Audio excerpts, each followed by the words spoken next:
Anisan marong ni slaibo Wanchuk marong ni slai koto Nengano dewi tonggo O subrai Anisan marong ni slaibo Wanchuk marong ni slai koto Nengano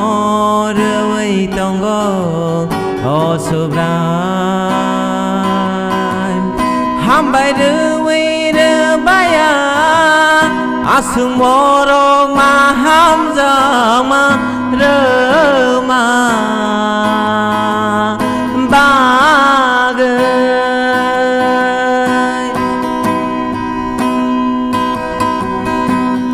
Lang ma wo podre po jeng zal phayom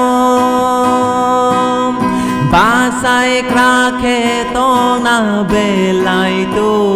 go Apru subrai ni kok thai se phaduo Hambai Hambai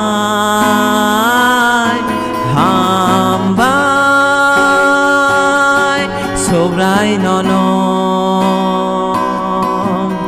Hambai